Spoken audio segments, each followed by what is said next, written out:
पाकिस्तान, इस्लामाबाद धमाके के बाद रक्षा मंत्री ख्वाजा आसिफ का बड़ा बयान, हम युद्ध की स्थिति में हैं। पाकिस्तान के रक्षा मंत्री ख्वाजा आसिफ ने देश में लगातार बढ़ रहे आतंकी हमलों, खासकर इस्लामाबाद में हुए ताज़ा आत्मघाती बम विस्फोट के बाद एक बेहद सख्त रुख अपनाया है।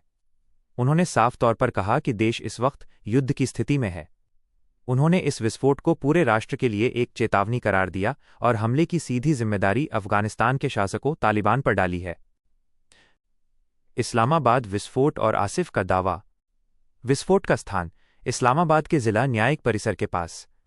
हताहत, इस आत्मघाती विस्फोट में कम से कम 12 लोगों की जान चली गई और 20 से अधिक घायल हुए।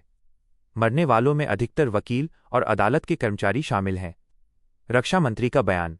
ख्वाजा आसिफ ने सोशल मीडिया प्लेटफॉर्म एक्स पर अपनी पोस्ट में कहा, हम युद्ध की स्थिति में हैं।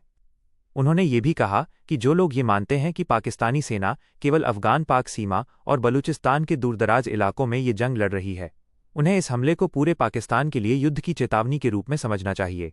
अफगानिस्तान पर निशाना। आसिफ ने आरोप लगाया कि अफगानिस्तान और पाकिस्तान के बीच चल रहा युद्ध अब केवल डूरंड रेखा सीमा तक सीमित नहीं रह गया है, बल्कि ये इस्लामाबाद तक पहुंच गया है। उन्होंने कहा कि काबुल के शासक पाकिस्तान में आतंकवाद को रोकने की क्षमता रखते हैं, लेकिन इस हमले को इस्लामाबाद तक पहुंचाना उनके लिए एक संदेश है जिसका पाकिस्तान पूरी ताकत से जवाब दे सकता है। बातचीत को बताया व्यर्थ। उन्होंने ये भी कहा कि इस तनावपूर्ण माहौल में काबुल के नेताओं के साथ किसी सफल बातचीत की उम्मीद करना बेकार है। पाकिस्तान अफगानिस्तान तनाव चरम पर। हाल के घटनाक्रमों ने दोनों पड़ोसी देशों के बीच तनाव को चरम पर पहुंचा दिया है। पाकिस्तानी हवाई हमले। अक्टूबर। पाकिस्तान ने अक्टूबर में अफगानिस्तान के क्षेत्रों पर हवाई हमले किए थे। पाकिस्तानी अधिकारियों ने इन हमलों को टीटीपी, तहरीक-ए-तालिबान पाकिस्तान आतंकवादियों के खिलाफ कार्रवाई बताया, जो कथित रूप से अफगानी जमीन का इस्तेमाल कर पाकिस्तान में हमले कर रहे थे। अफगान तालिबान की प्रतिक्रिया। अफगान तालिबान सरकार ने इन हमलों की कड़ी निंदा की और इन्हें अपनी संप्रभुता का घोर उल्लंघन करार दिया। उन्होंने इस्लामाबाद पर क्षेत्रीय स्थिरता को नुकसान पहुंचाने का आरोप लगाया। कूटनीतिक संकट। इन हमलों के बाद अफगानिस्तान ने कई पाकिस्तानी राजदूतों को निष्कासित कर दिया और विरोध में अपने दूतावासों को वापस बुला लिया, जबकि पाकिस्तान ने सीमा पर अपनी सैन्य तैनाती बढ़ा दी। विफल वार्ता। 8 नवंबर को इस्तांबुल में मध्यस्थता से हुई वार्ता का लक्ष्य तनाव कम करना था, लेकिन ये बिना किसी ठोस परिणाम के असफल रही।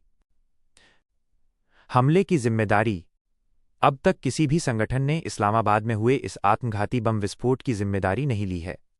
हालांकि पाकिस्तान के रक्षा मंत्री ख्वाजा आसिफ ने सीधा आरोप अफगानिस्तान के शासकों पर लगाया है। इस घटना ने पाकिस्तान में सुरक्षा स्थिति पर गंभीर सवाल खड़े कर दिए हैं और ये दिखाता है कि टीटीपी जैसे आतंकी समूहों के खिलाफ पाक अफगान सीमा पर चल रहा संघर्ष अब देश के राजधानी क्षेत्र तक फैल चुका है।